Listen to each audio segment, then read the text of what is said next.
अमेरिकी president Donald Trump को 2 दिन से एक फोन कॉल का इंतजार है, लेकिन चीन के राष्ट्रपति शी जिनपिंग वो फोन कॉल नहीं कर रहे। चीन अमेरिका के आगे झुकने के लिए किसी कीमत में तैयार नहीं है। वो अड़ा हुआ है, लेकिन भीतर ही भीतर डरा हुआ भी है। ट्रंप ने जो टैरिफ वॉर शुरू किया है, उसमें हर रोज ट्विस्ट एंड टर्न आ रहे हैं। 75 देशों के साथ शुरू हुए टैरिफ वॉर में ट्रंप का अब केवल एक ही दुश्मन है, वो है चीन।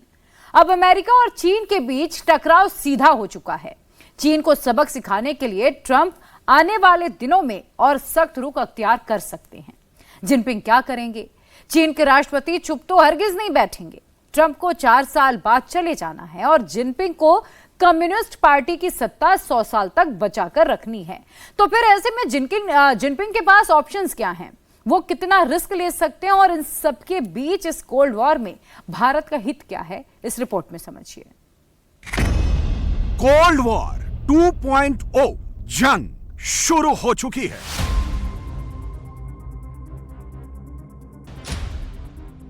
अभी तो बस 3 गोले दागे गए हैं। जंग का बाकी सामान रेडी किया जा रहा है।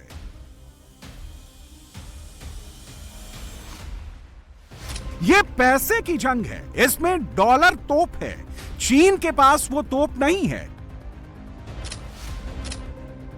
तो क्या जिनपिंग गोरिल्ला वॉर करेंगे? क्या ट्रंप चीन पर पाबंदियों को सख्ती से और सख्त करने वाले हैं?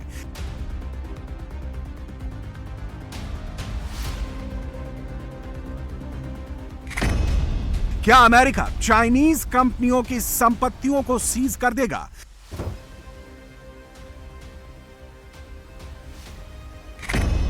क्या यूएस स्टॉक एक्सचेंज में लिस्टेड चीनी कंपनियों को डिलिस्ट किया जाएगा?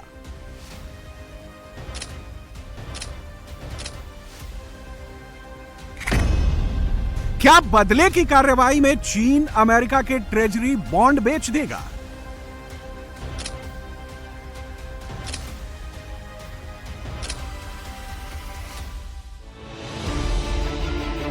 डोनाल्ड ट्रंप और शी जिनपिंग ने जो कोल्ड वॉर शुरू किया है, उसका कोई अंत नहीं दिख रहा। अभी तो जंग शुरू हुई है। अमेरिका और चीन दोनों अपने अपने ऑप्शंस की लिस्ट बनाकर बैठे हैं। आने वाले दिनों में यह जंग और तेज होने वाली है। सवाल यह है कि अमेरिका और चीन के इस जंग से भारत को क्या फायदा?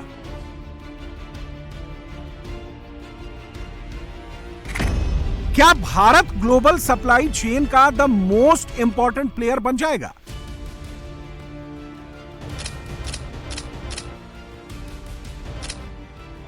सस्ते प्रोडक्शन के लिए जिन अमेरिकी कंपनियों ने चीन में फैक्ट्रियां लगाई, क्या वो कंपनियां भारत आएंगी? अमेरिका की सबसे बड़ी मोबाइल फोन कंपनी एप्पल पहले से ही अपने आईफोन भारत में बना रही है। टैरिफ वॉर के बीच एप्पल ने भारत से 600 टन मोबाइल फोन एयरलिफ्ट कराकर अमेरिका मंगा लिए। इसके लिए सरकार से 6 स्पेशल कार्गो प्लेन लाने की अनुमति ली गई। हर एक कार्गो प्लेन की क्षमता 100 टन माल ले जाने की थी। 6 कार्गो प्लेन में एप्पल ने 15 लाख मोबाइल फोन रातों रात अमेरिका मंगा लिए। ऐसा इसलिए किया गया क्योंकि एप्पल को 9 अप्रैल से लागू होने वाले टैरिफ से बचना था। कोरोना महामारी के बीच एप्पल ने भारत के तमिलनाडु में अपनी एक प्रोडक्शन यूनिट लगाई थी। आज भारत में 3 कंपनियां एप्पल के आईफोन बनाती हैं। एप्पल दुनिया भर में हर साल करीब 22 मिलियन या 2 करोड़ 20 लाख मोबाइल फोन बेचता है। इसका 20% प्रोडक्शन भारत में होता है। करीब 80% प्रोडक्शन चीन में होता है। आने वाले दिन में चीन पर लगे टैरिफ का काउंटर करने के लिए एप्पल भारत में अपना प्रोडक्शन बढ़ा सकता है। यानी भारत के लिए मौका ही मौका है, बस उसे भुनाना है। अमेरिका और चीन के बीच कोल्ड वॉर शुरू होने के बाद अनुमान है कि दोनों देशों के बीच कारोबार 80% तक घट जाएगा। यह अनुमान वर्ल्ड ट्रेड ऑर्गेनाइजेशन यानी WTO ने लगाया है। डोनाल्ड ट्रंप ने चीन पर जो 145% का टैरिफ लगाया है, उसका असर चीन में दिखने लगा है। जिनपिंग ने अमेरिका पर जो 125% का टैरिफ ठोका है, उसका असर अमेरिका पर भी दिख रहा है। लेकिन अमेरिका पर उतना असर नहीं पड़ा है जितना असर चीन पर हुआ है। China, first row. China, 67%. That's tariff. चीन पर लगाया गया 145% का टैरिफ दोधारी तलवार की तरह काम कर रहा है। दुनिया के सबसे बड़े बिजनेस पोर्ट शंघाई में अफरा तफरी का आलम है। वजह समझना मुश्किल नहीं है। हाई टैरिफ लगाने के बाद अमेरिका से मिले ऑर्डर धड़ाधड़ कैंसिल हो रहे हैं। जो माल शिप पर लोड होकर समुद्र के रास्ते में है, उनका रूट बदलना पड़ रहा है। जो ऑर्डर पोर्ट पर आ चुके हैं और जिनको अभी तक लोड नहीं किया गया है, उनको कोई पूछने वाला नहीं है। साउथ चाइना मॉर्निंग पोस्ट ने एक एक्सपोर्ट कंपनी के हवाले से कहा है, जो कंपनी रोज 40 कंटेनर माल अमेरिका एक्सपोर्ट कर रही थी, वो अभी मुश्किल से 3 से 6 कंटेनर माल बुक कर पा रही है। गुआंगझू, झेजियांग और जियांगसू जैसे चाइनीज इंडस्ट्रियल हब में घनघोर अनसर्टेनिटी है। दुनिया के कमोडिटी मार्केट पर चीन की सुप्रीमेसी हफ्ते भर के अंदर धराशायी दिख रही है।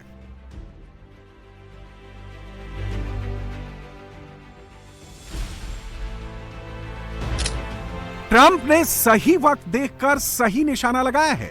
यह अलग बात है कि दर्द अमेरिका के लोगों को भी हो रहा है। चाइनीज माल पर फल फूल रहे अमेरिका के छोटे कारोबारियों का बिजनेस चौपट होने के करीब है, क्योंकि अमेरिका में अब कोई भी 2.5 गुना महंगी कीमत पर चाइनीज माल खरीदने के लिए तैयार नहीं है। चाइनीज खिलौने हों या चाइना में बने रेडीमेड कपड़े, ट्रंप ने सब कुछ पर 145% का टैरिफ लगा रखा है। चाइना से $100 में बनवाया गया माल जैसे ही अमेरिकी पोर्ट पर पहुंच रहा है, उस पर $145 का टैरिफ लग रहा है। इस तरह पोर्ट पर ही उसकी कीमत $245 हो जा रही है। चीन के साथ ट्रेड करने वाले अमेरिका के छोटे कारोबारी जबरदस्त प्रेशर में हैं। टैरिफ हमें और हमारे ग्राहक सबको प्रभावित कर रहा है।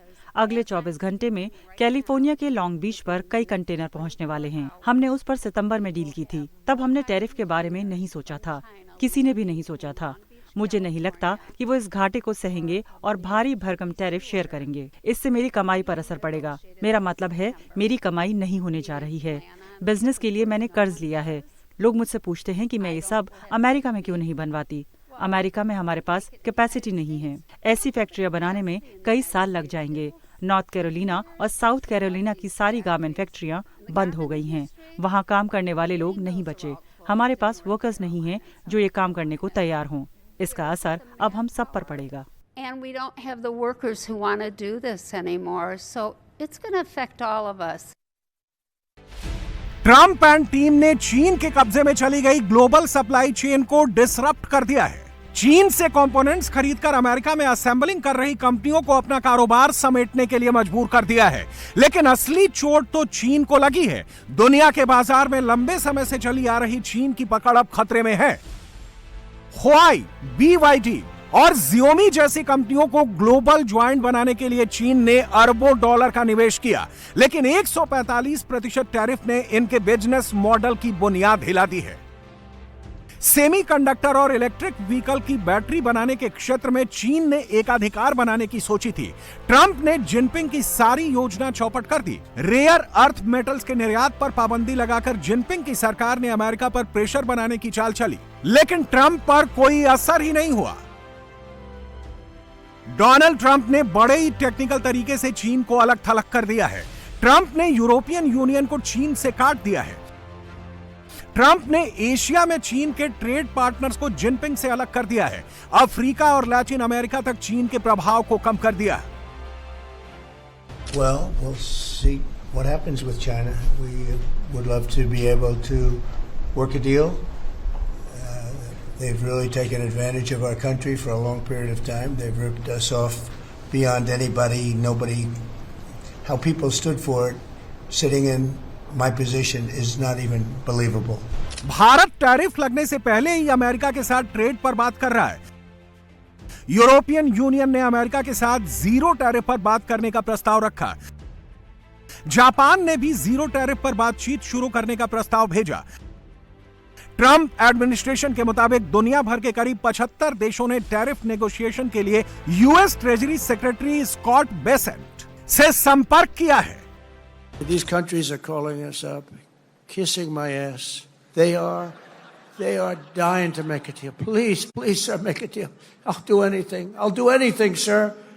And then I'll see some rebel Republican, some guy that wants to grandstand, say, I think that Congress should take over negotiations. Let me tell you, you don't negotiate like I negotiate. Congress takes over negotiating. Sell America fast because you're going to go busted. चीन अब तक हेकड़ी में है। 2 अप्रैल को Trump ने जब पहली बार tariff के रेट ओपन किए, तब उन्होंने चीन को सिंगल आउट नहीं किया था। ट्रंप ने चीन को 75 देशों के साथ रखा था। 2 अप्रैल को ट्रंप ने चीन पर 34% का टैरिफ लगाया था। कई देशों पर इससे भी ज्यादा टैरिफ लगाया था। जिनपिंग ने ताव में 34% टैरिफ के बदले 34% टैरिफ लगा दिया। ट्रंप को इसका अंदाजा था, उन्होंने इसकी तैयारी भी कर रखी थी। उन्होंने पहले चीन को चेताया, फिर टैरिफ रेट बढ़ाकर 104% कर दिया।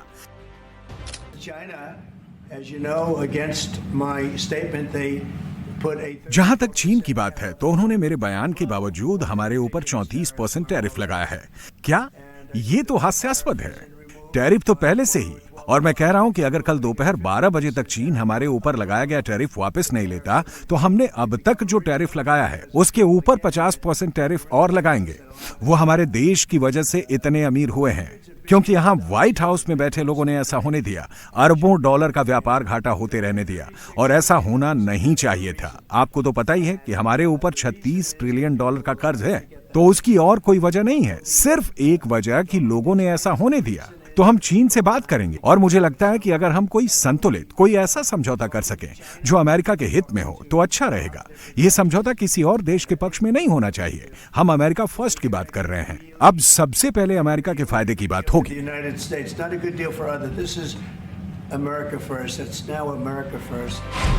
रिएक्शन में जिनपिंग ने भी टैरिफ बढ़ाकर 34% से 84% कर दिया। इसके बाद ट्रंप ने 90 दिन का पॉज लगाकर पूरी दुनिया से टैरिफ का जाल समेट लिया, लेकिन चीन पर 145% का टैरिफ लगाकर छोड़ दिया। इसका जवाब चीन ने 125% के टैरिफ से दिया है।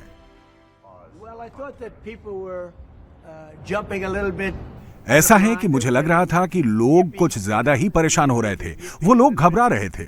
आपको तो पता ही है कि टैरिफ से लोग थोड़ा सा घबराए, कुछ डरे हुए थे, जबकि हमारे ये चैंपियन बिल्कुल अडिग थे, क्योंकि हमें बहुत बड़ा काम करना है। मैंने जो काम किया है, कोई और राष्ट्रपति ऐसा कदम नहीं उठा पाता, कोई दूसरा राष्ट्रपति नहीं कर पाता। मैं बहुत से राष्ट्रपतियों को जानता हूं, वो ऐसा नहीं कर पाते, लेकिन ये करना जरूरी था। व्यापार में हमारे साथ जो कुछ हो रहा था, आपको तो पता ही है कि चीन इतिहास में व्यापार का सबसे ज्यादा दुरुपयोग करने वाला देश है, और दूसरे देश भी यही कर रहे थे। तो किसी ना किसी को तो ये कदम उठाना ही था, क्योंकि ऐसा हमेशा नहीं चल सकता था। पिछले साल चीन ने अमेरिका के साथ व्यापार करके $1 ट्रिलियन कमाए थे। ये बिल्कुल भी ठीक नहीं है, और अब मैंने कुछ समय के लिए अपना फैसला पलट दिया है, पर यह कुछ दिनों के लिए ही है। इस बीच हमने $2 अरब कमा लिए। हम अब रोजाना $2 अरब कमा रहे हैं। किसी न किसी को तो यह करना ही था।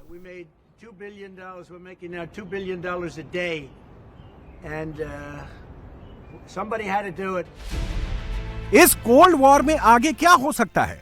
अमेरिका के ट्रेजरी सेक्रेटरी स्कॉट बेसेंट ने कहा है कि अमेरिका के सारे ऑप्शंस खुले हुए हैं, यानी अमेरिका चीन को लाइन पर लाने के लिए कुछ भी कर सकता है, कुछ भी। ट्रंप को लगता है कि चीन अमेरिका को लूट कर ही अमीर हुआ है। टैरिफ लगने से पहले चीन अमेरिका को $438 अरब का सामान एक्सपोर्ट कर रहा था। अमेरिका से चीन में सिर्फ $143 अरब का इंपोर्ट होता था। इस तरह अमेरिका को चीन के साथ कारोबार करने में सालाना $295 अरब का व्यापार घाटा होता था। ट्रंप इस बात से खासा नाराज हैं कि चीन अमेरिका से कमाता है और अमेरिका को ही आंखें दिखाता है। अमेरिका से की गई कमाई को चीन ने डिफेंस पर खर्च किया, सेना मजबूत की, अपनी एयरफोर्स और नेवी को ताकतवर बनाया और डिफैक्टो नंबर 2 का पावर बन गया। चीन के इस पावर को ध्वस्त करने के लिए आने वाले दिनों में अमेरिका कुछ और कड़े फैसले कर सकता है। चीन की 286 कंपनियां अमेरिकी स्टॉक एक्सचेंज में लिस्टेड हैं। उनका कंबाइंड मार्केट कैप $1100 अरब के बराबर है। इनमें ई कॉमर्स कंपनियां अलीबाबा और पिंडुओडुओ शामिल है। इलेक्ट्रिक व्हीकल बनाने वाली चीनी कंपनियां नियो, एक्सपेंग और ली ऑटो ने भी अमेरिकी निवेशकों से पैसा उठाया है।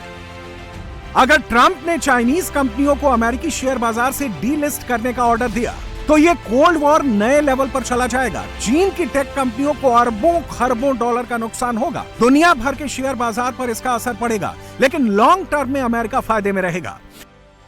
रेटिंग एजेंसी फिच ने चीन की सॉवरेन क्रेडिट रेटिंग को घटा दिया है।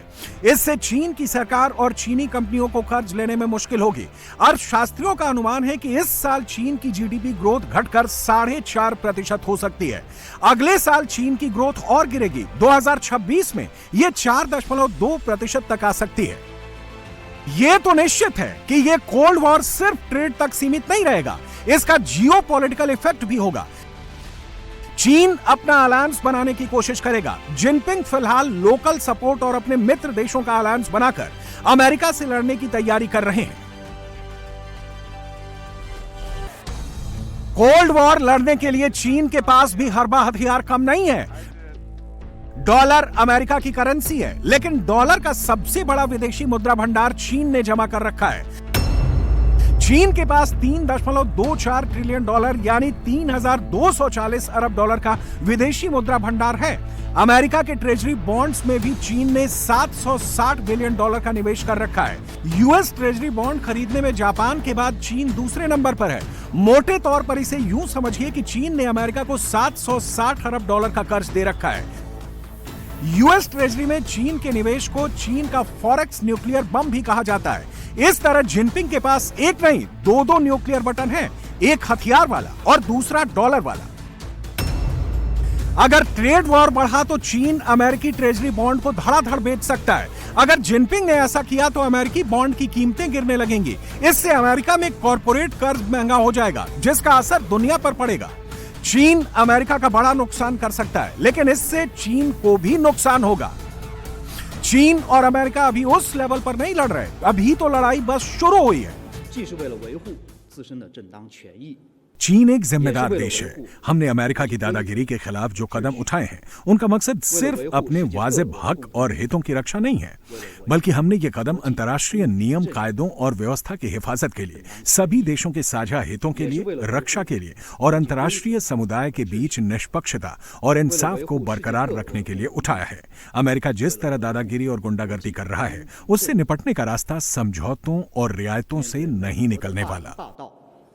कोल्ड वॉर की तरह चीन और अमेरिका एक दूसरे के खिलाफ साइकोलॉजिकल वॉर लड़ रहे हैं।